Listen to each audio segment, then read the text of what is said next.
안녕하십니까. 이번 시간엔 제9강 성교와 문화 인류에 대해서 하겠습니다. 지난 시간 우리가 의사소통에 대해서 했는데요. 이 의사소통, 문화 인류, 그다음에 상하항화, 이 세 개는요 서로 밀접한 관계가 있습니다. 내용상 서로 겹치는 부분도 있고요. 우리가 성경에서 보면 남편들이여 아내를 사랑하라고 돼 있죠. 근데 각 문화권마다 이해하는 방식이 다릅니다. 이 서양인들은 적극적인 방식으로 애정을 표현해요. 제가 몇 년 전에 동유럽을 여행을 갔었는데요. 거기서 재밌는 말이 있더라고요. 유럽에서는요 남편이 아내에게 사랑한다는 말을 하지 않아도 이혼 사유가 된대요.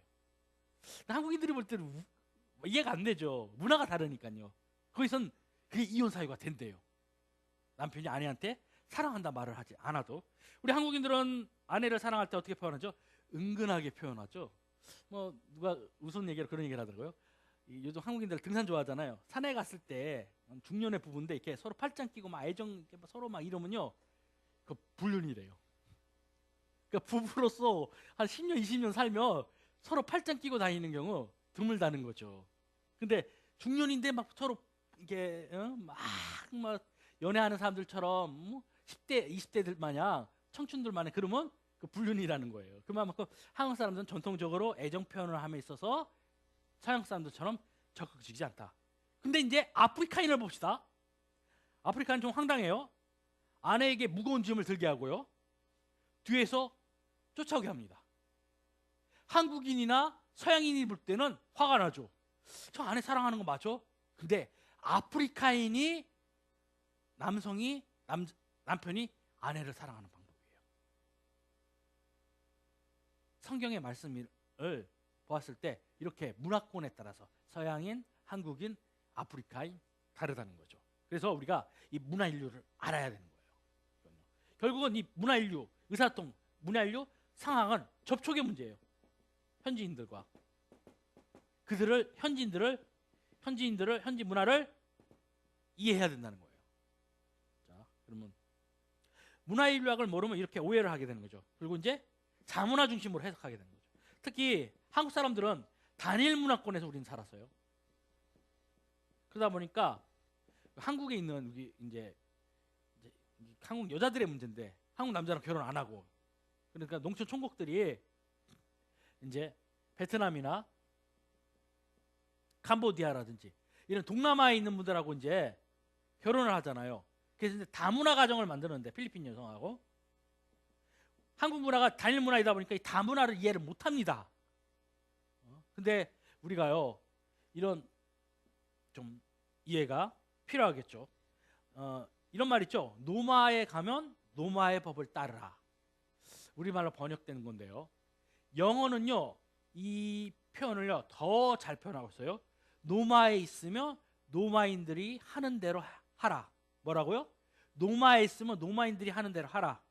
자, 우리가 타 문화를 이해하기 위해서는요 그 현지 문화를 그대로 이해하고 또는 우리가 따라할 수 있는 거 그런 것이 중요하다는 거죠. 자, 밥 먹는 걸 하나 봅시다. 인도 사람들은 밥을 먹을 때 숟가락 젓가락을 사용하지 않습니다. 손으로 밥을 먹죠. 그리고 일본 사람들은 숟가락을 사용하지 않아요. 젓가락으로 다 밥을 먹어요. 자, 선교사가 인도에 갔을 때는 이제 한국에서는 숟가락과 젓가락을 사용해서 카레를 먹었지만은 인도로 가게 됐다면 이제 인도인들처럼 손으로 밥과 카레를 비벼서 먹으라는 거죠. 이래야지만이 현지인들과 친밀감을 한 관계를 가질 수 있게 된다는 거죠. 이런 부분들이 필요해요. 그리고 이 문화인류학에 크게 공헌한 사람이 바로 이 폴 히버트예요. 참고로 우리 이 폴 히버트가 엄청난 공헌을 했는데요. 이 사람은 자신의 평생을 3M이란 말했어요. 첫째는 선교사의 자녀였고요. 두 번째는요, 자기는 메노나이트 교파 중에서 우리 메노나이트라는 교파가 있습니다. 세 번째는 미네소타에서 문화인류학을 공부했기 때문에 자신의 평생 3M이란 말인데요. 이분이 쓴 책 중에서 성육신적 목회라는 책이 있어요. 그래서 이분이 영향을 해서 많은 선교학자들이 성육신적 선교를 얘기해요. 근데 조직신학자들은 이 표현을 부정적으로 봅니다. 이 성육신이란 말은 오직 그리스도에게만 해당되는 말이고요. 인간이 사용해서는 안 되고요. 그리고 이 성육신적 선교는요, 주객전도가 돼요. 잘못하면요. 복음보다 문화를 우선시 둘 수 있어요. 그래서 최근에 성교학자들 중에서 이 성육신적이란 말 자체를 사용하지 말자고 제안을 해요. 이 성육신적 목회, 이 의미하는 바는요, 현진처럼 되자 이거예요. 그 취지는요. 근데 앞에서 말한 것처럼 이 성육신이라는 말은 오직 그리스도에게만 해당되는 용어라는 거죠. 그래서 그 바람직하지 않다고 조직신학자들 제안해요. 저는요, 신학자들끼리 공유가 돼야 된다고 그래요. 신학적인 게요. 이 조직신학자들은 분명히 부정하는데 성교학자, 더군다나 이거는 우리 개혁주의 신학자도 아닌 폰 히버트가 주장한 것을 우리 개혁주의 성교학자라고 자칭 말하는 사람들이 받아들인다는 것은요, 사실 이거는요, 잘못된 겁니다. 그리고 성교학이 자꾸만 오늘날 ICS, 인터컬처럴 스터디스라 해가지고 문화인류학적으로 문화교류로 이건 이제 문화교류라고 말하는데 타문화고에 이런 쪽으로 흘러가는 것 자체가요, 위험한 거예요. 이건요, 그냥 원래 정통적인 표현인데 이런 성교학이라 말하란 말이에요. 왜 이걸 자꾸만 문화교류학이라고 말을 하냔 말이에요. 이 또한 저는 바람직하지 않다고 봅니다.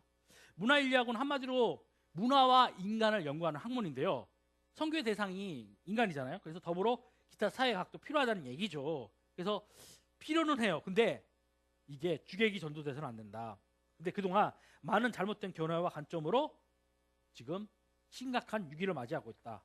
원래 선교학이라는 건요, 이 역사신학적인 바탕, 성경과 역사신학적인 바탕으로 시작이 됐는데 이게 1950년대 이후에 사회과학적이고 그 뒤에는 이제 지나치게 90년대 이후에는 이제 문화인류 쪽으로 흘렸어요. 그래서 오늘날 선교학이요, 그 신학적인 색깔이 너무 없어요. 그래서 그게 문제예요. 선교학 전공자들을 보면요, 신학적인 게 너무 약해요. 저는 그래서 이게 선교학의 유기라고 봅니다. 지금 선교학이라는 학문이 앞에서도 말했듯이 선교학을 독립적인 학문으로 보지 마라. 목회학 안에서 선교학을 다루라는 게 제 입장이고요. 더 이상 선교와 전도를 구분하지 말자고 제안합니다. 다시 돌아와서 히버트는요, 이 문화적 진화를요, 이론을요 비판해요. 이 문화적 진화라는 게 뭐냐면요, 서구 문화가 우월하다는 거예요. 그러니까 서구 선교사들의 그 현지인들의 가르침이 좋다, 그런 이론이 바로 이 문학적 진화를 가지고 있었던, 이런 것은요 잘못됐다는 거죠. 선교는 다양한 문화 속에서 존재하는 그들의 문화가 전체적으로 성경적 가치관으로 변하도록 하는 것이지, 서구 문화가 기독교적 문화다, 그건 아니라는 거예요. 물론 서구 문화의 그 기본 바탕 안에는 기독교가 있죠. 그러나 서구 문화 자체가 기독교라는 것은 아니라는 것이죠. 그래서 이 성경적 가치관으로 변화시켜야 된다. 근데 성경적 가치관을 논할 때 주의해야 되는 게 두 가지가 있어요. 첫 번째는요, 성경 속의 유대 문화와 성경적 문화를 구분하라는 거예요. 유대인의 문화가 있습니다. 유대인의 문화. 예를 들어서요, 오늘날 천주교회가 여성분들이 쓰는 미사포라고 있어요. 하얀색 천으로 된 거를 머리에 써요. 그거는요, 소아시아 지방에서 여성들이 했던 행동이죠. 오늘날 이슬람권에서 그 여성들이 그 용어가 뭐죠? 그 이렇게 자신의 얼굴을 이렇게 가리는 것을 이렇게 사용하는 거. 최근에 뭐 박근혜 대통령이 이란에 갔을 때 머리에 이렇게 두건 같은 걸 썼잖아요. 그것은 그 문화적인 것이죠. 문화적인 것들, 그 문화적이기 때문에 존중하기 때문에 그러한 행동을 한 것이죠. 근데 오늘날 천주교에서 미사 때, 예배, 우리로 말하면 예배 때 여성들이 미사포를 쓰는 건요, 지금부터 2000년 전 당시의 문화에서 여성들에게 요구했던 것이지, 이것은 성경적인 거 아니에요. 이건 미사포를 쓰는 건요, 이건 당시의 문화죠. 마찬가지로 구약 안에서도 우리가요, 유대 문화와 성경 문화를 구분해야 된다는 거죠. 성경 문화를. 근데 이런 것들 구분 못하게 되면 유대 문화가 성경 문화라고 생각하고 적용하게 된다는 거예요. 그러니까 천주교에서도 과거에 이 소아시아의 문화를 이 성경적인 문화라고 생각해서 오늘날에도 미사포를 쓰게 하는 거예요. 미사포를. 근데 이것은 전혀 성경적인 게 아니다. 이거는 소아시아의 문화를 그대로 받아들이고 있는 것이다. 그래서 우리가 이런 이해가 필요하고, 두 번째는요, 성경관을 삭제시키거나 도전하는 초문화적 신학을 해서는 안 된다는 거예요. 그러니까 성경보다 문화가 중심이 돼버리는 거예요. 죽이 전도하게 되는 거죠. 우리가 말하는 이 토착화 신학이라는 건요, 철저하게 성경적 가치관, 즉 역사적 그리스도 중심주의가 되어야 되지, 주객이 전도되어야 되는 것은 안 된다. 이런 것들이요. 그리고 이제 우리 생각해 봅시다. 선교사가요, 선교지에 갔을 때 제일 먼저 겪는 게 뭘까요? 문화 충격이에요. 근데 우리가 이거 어렵게 생각할 필요 없습니다. 이 문화 충격이란 건요, 우리 각자도 경험했잖아요. 자, 남녀가 서로 20년 이상 다른 환경에 살던 사람이 결혼을 하게 돼요. 그래서 살게 돼요. 그럼 서로 무슨 충격이 생기죠? 문화 충격이 생겨요. 예를 들어서 지금은 뭐 세숫대야를 봅시다. 이렇게 세숫대야가 있는데, 남자는 세숫대야에다가 발을 넣고 항상 씻었어요. 근데 여자의 집안은 항상 세숫대야는 말 그대로 얼굴 세안할 때만 사용하는 세숫대야고, 발은 그냥 별도로 비누칠을 해서 그냥 물로 찌그러서 씻었단 말이에요. 이 세숫대야 안에다가 놓지 않고 씻었단 말이에요. 근데 남편이 자꾸만 세숫대야에다가 이 발을 넣고 씻는 거예요. 그럼 서로 갈등할까요? 안 갈등할까요? 갈등하게 되죠. 문화 차이인 거예요, 이게요. 여러분 어렵게 생각하지 마세요. 문화 차이라는 게. 또는 우리 치약을 볼 때 남자는 항상 아무 데서나 짰어요. 근데 여자네 집에는 철저하게 절약을 강조해가지고 이 밑에서부터 짜 올라오게 해요. 이렇게.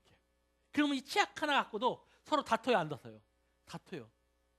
이게 서로 문화 충격이 생기는 거죠. 하물며 동일 문화권에서도 그 가정에 따라서 이런 문화 충격인데, 이것이 이제 더 넓게는 타 문화권에 갔을 때 생기는 거는 문화 충격은 더 크죠. 그 문화 충격은요. 근데 그래서 문화 충격에는 이렇게 말할 수 있어요. 어릴 때부터 배워온 모든 문화적 틀과 지침들이 더 이상 적용되지 못할 때 경험하는 방황 감각의 상실이에요. 나는 이렇게 가치관을 배웠고 이렇게 신념이 있었는데 여긴 이러네? 혼란스러워. 백인 여성이요, 아프리카에 있는 왕족하고 결혼을 했대요. 근데 세상에 이 백인 여성은 그 아프리카 왕족의 남자 한 명하고 결혼을 해서 부부 관계도 당연히 그 남자하고만 할 줄 알았는데, 어느 날 갑자기 자기 침실에 외삼촌이 들어오고 다른 친척들이 들어온 거예요. 문화적 충격은 말할 수 없죠. 근데 그 아프리카 그 지역의 문화는 아내를 공유하는 거였어요. 그러니까 이런 어떤 문화적 충격이라는 것이, 그러면 언제 가치관에 혼돈이 생기고 이제 새로운 거죠. 그래서 새로운 문화에 적응하는 것이 그들의 문화를 인정하는 것이라는 거죠. 앞에서 의사소통에 말한 것처럼 이런 일부 다처제 문화가 있으면 이제는 선교사는 인내를 가지고 가르쳐서 그걸 이제 변화시켜야겠죠. 그런 성경적 가치관으로요. 그런 부분들을요. 그래서 이 오해와 자문화 중심적인 것을 극복하자고 얘기한 것이 이제 이 앞에서 말한 것처럼 성육신적 선교 사역이라 얘기하는데, 앞에서 지적한 것처럼 성육신이란 말은 오직 그리스도에게만 해당되고, 그렇기 때문에 조직신학자들도 반대하고 이것이 주객 전도되는 거기 때문에 잘못된다. 그래서 저는 제 책 이 선교와 오해와 진실에서 제가 이 부분에 대해서요 뭐라 제안을 했냐면, 용어를 바꾸자. 이 성육신적 선교를 그리스도 프락시스로 바꾸자는 거예요. 그리스도 프락시스. 이게 뭐냐면요, 이게 실천이란 거예요. 실천이요, 프락시라는 게. 그리스도 실천 선교로 바꾸자는 거예요. 이 성육신이란 말은, 인카네이션이란 말은 오직 그리스도만 사용했을까? 그리스도의 실천이 뭐였죠? 겸손과 섬김이었잖아요. 이러한 자세로 바꾸자는 거예요. 용어를 성육신적이란 말을 쓰지 말고 그리스도 프락시스 선교로 바꾸자는 거예요. 이 프락시스라는 용어는 사실요 실천 신학 부분에서 많이 사용하는 용어입니다. 이 프락시스란 신학적 용어인데 이렇게 바꾸자는 거예요. 더 이상 성육신이란 말을 사용하지 말자. 폴 히버트는 성육신적이란 말을 사용했지만은 우리가 사용해서는 안 된다. 그리고 이 세계관이 핵심이 되는데요. 사실 문화 인류에서도요. 근데 여기서 이제 필요한 게 선교사의 이제 문화적 충격을 받잖아요. 이 선교사의 신학적 자세가 중요해요. 우리 선교사들이요, 신학적으로 얼마나 깊이가 있느냐에 따라서 그 선교지 현지에서요, 자신의 그 영적 문제를요 극복할 수 있대요. 그러니까 신학적 게 깊을수록 선교지에서의 그 갈등 또는 그런 어려움으로부터 이겨나는데 크게 유익이 된다고 설문조사가 되었습니다. 그래서 이 선교사로 가고자 하는 사람은 반드시 신학을 공부해야 된다. 뭐 앞에서 저는 전문의 선교사라는 용어를 이제 전문의 선교 도우미로 바꾸자고 제안했는데요. 전문인으로 가는 사람들도요, 선교지를 간다면, 타문학교로 간다면 반드시 신학을 공부해야 됩니다. 그러니까 목사가 되기 위한 과정인 MDB 과정은 아니더라도 이 MA 과정으로서 기초 신학은 공부를 해야 된다는 거죠. 아니면 선교사로 파송하기 전에 기초 신학을 공부시켜야 된다는 거죠. 이게 우리가 필요하고요. 그래서 이런 이제 자신이 이제 신학을 이제 현지에다 어떻게 적용할 것이나 이제 문제가 생기잖아요. 이럴 때 이제 조심해야 되는 게 뭐냐면 획일적인 신학으로 해서는 안 된다는 거죠. 신학적 다원주의가 이제 필요하다는 거죠. 그래서 이거에 대한 건요, 다다음 시간 이건 나중에 선교와 제가 11강 선교와 교회 연합에서 이 획일적인 신학이 아니라 다원적인 신학으로 가야 되는 것에 대해서는 논하겠습니다. 그러니까 선교사로 가고자 하는 사람은요, 신학적인 수준이 있어야 돼요. 그래서 그 어떻게 신학적으로 적용할 것인가, 또는 선교지 현지에서 이제 다양한 교파에 속한 선교사들을 만났을 때 서로 어떻게 연합해야 될 것인가, 이런 부분들이 필요해요. 근데 한국 선교사들이요, 제가 이야기를 들어보니까 선교지에서 타 교파에 속한 선교사들하고 조화를 못 하더라고요. 그러니까 그만큼 신학적 수준이 안 된다는 거죠. 그리고 안타까운 사실이요, 한국의 선교사들이요, 대부분이 이 신대원 과정 MDB조차도 없는 선교사들이 너무 많아요. 그러니까 기초 신학이 너무 부실하다는 거죠, 선교사들이요. 그래서 사실 한국 선교사들이 신학 연장 교육을 받아야 돼요. 이런 사이버를 통해서라든지 아니면 또 인텐시브 코스라도 다시 신학 교육을, 연장 교육을 받아서 신학으로 무장을 해야 돼요. 이런 것들이 현실적인 문제로 좀 필요한 것입니다. 그래서 우리가 이 문화 인류를 이해함에 있어서 우리는 복음이 중심이 되어야지 문화가 중심이 되어서는 안 된다. 그리고 이 복음을 통해서 문화를 변혁해야 된다.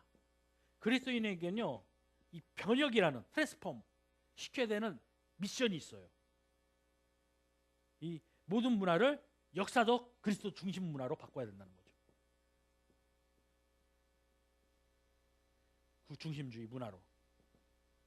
이것이 선교사들에게 주어진 미션이에요. 단지 현지인들을 교회로만 나오게 하는 것이 아니라, 행동과 가치만 변하는 것이 아니라 심령도 바꿔야 되고요, 더 나아간 세계관 자체가 바뀌어야 돼요. 이것이 진정한 선교입니다. 그렇기 때문에 진정한 선교란요, 그리스도의 제자를 삼는 거예요. 선교사의 제자를 삼는 게 아니라, 목사의 제자를 만드는 게 아니라 그리스도의 제자를 만드는 것이 선교를 할 수 있습니다.